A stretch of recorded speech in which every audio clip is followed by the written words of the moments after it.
Let me tell you, I know that many of you have had a really difficult month. In just the last 30 days, your XRP position has dropped by around 20%. It has decreased by almost 12% in the past week. Seeing the value of your favorite cryptocurrency decline daily is not easy. And even though I'm here to let you know that I think the volatility is still going strong, I think the next 3 days will be absolutely insane. I'll explain why that is the case, how I'm profiting from it, and how you can follow suit to make sure you're making money when you should be buying when most people are selling. XRP over the past month is the first topic I wanted to discuss here. As you can see, XRP has really dropped by almost 20% over the past month and 11.66% over the past 7 days. If you look at the candles here on a daily, 7-day, and 30-day basis, you can see that everything is fine but doesn't look particularly lovely, isn't it? Since the beginning of the day, we have been negatively impacted by reciprocal tariffs. China has effectively stated that it is imposing a lot of tariffs on the United States, and a few other nations are now engaging in this economic conflict. Although it doesn't appear to be ending anytime soon, it is highly probable that we will experience a significant gain shortly after experiencing a significant loss. The month of January is visible when we look at the all-time chart right here, has been quite difficult, 30% less that month. In fact, the next month of February was likewise incredibly unstable. Huge candles are visible. We had some significant gains and losses over that month, but we ended up ending the month only 2.6% lower. Naturally, March wasn't all that different either. Many people find it strange that there wasn't much progress considering the 3 months prior were completely crazy. We had 1 month when we were up 281%, another where we were up 7%, and then another where we were up almost 50%.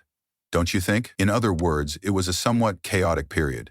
Additionally, the majority of people are quite optimistic about XRP's long-term prospects, but they are incredibly unsure about the short term. Thus, today marks the start of Trump's Liberation Day. I was telling you all to really pay attention to this day, and it's impossible to pinpoint the precise moment. Although it will officially begin, we can get a sense of how it will unfold over the next several days by examining the messages from China, South Korea, Japan, Canada, Mexico, and Europe.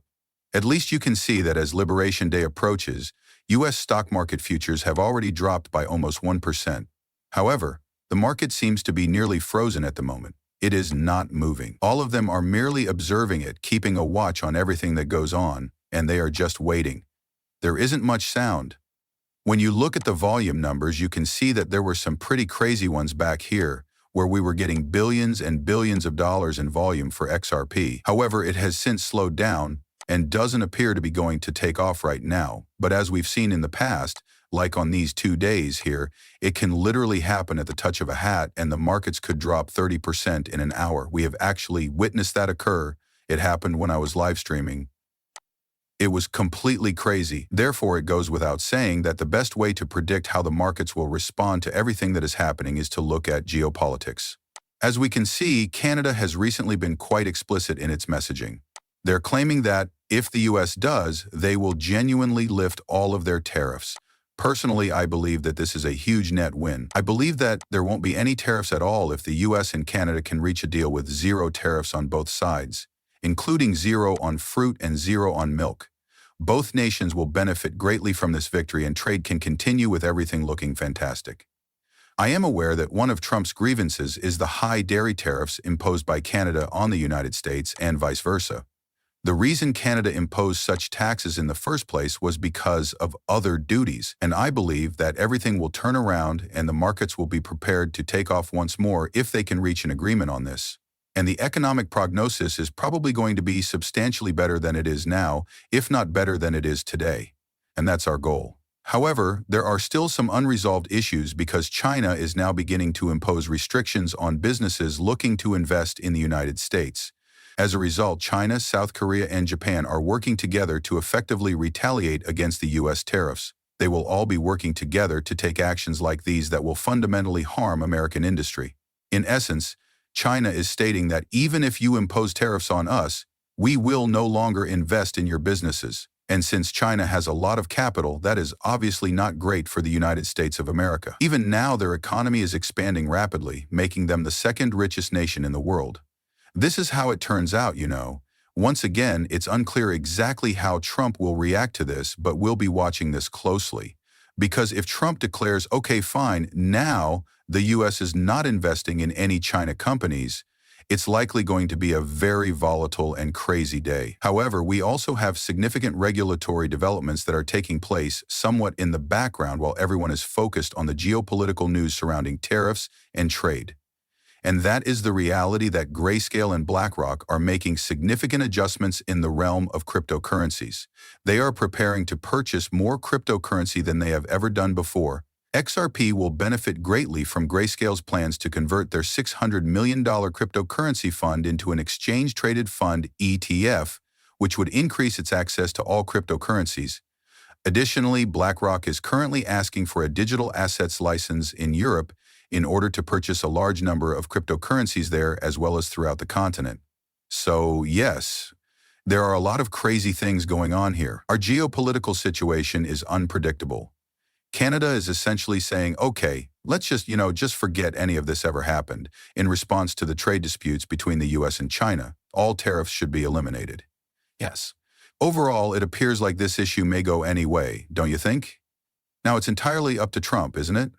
He has two options. Either he wants to maintain his tariffs, or he would double them on Canada. Isn't that news going to send markets into a tailspin? He can also react aggressively to China, which is, in my opinion, more likely. One thing I've noticed about Trump is that he will react aggressively if you confront him with hostility. However, he is usually quite open to a deal that benefits both parties if you present it to him. Thus, my honest opinion is that he will react aggressively to this China news, but he is unlikely to react aggressively to Canada's recent announcement that tariffs will be lifted. It's likely that he will enjoy this, thus it will produce a quite intriguing dynamic. I'll remark that because China and the United States have such large economies, their relations are significant. However, we shall see. We'll have to wait and see. No one can say with certainty. Here's the thing, though. Isn't it, and we are aware of this one thing, history does appear to repeat itself rather frequently when it comes to, earlier examples, historical examples. And you can get a very decent picture of what's likely to happen here by looking at the past few months.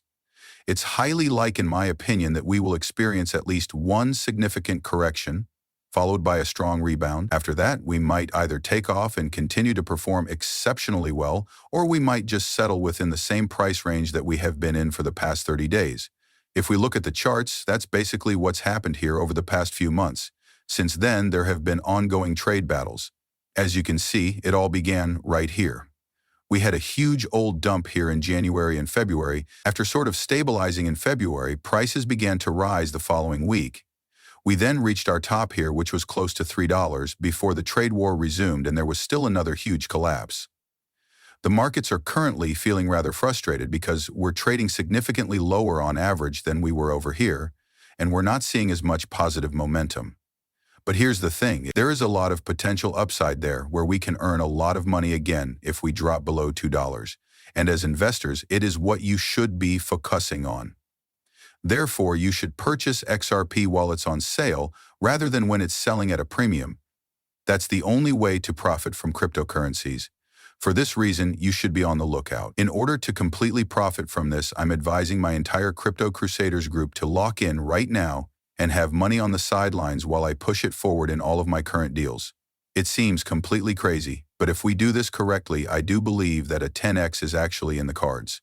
If you are buying the bottoms, of course, you can make that happen very rapidly when you are trading with leverage of about 4 or 5 times.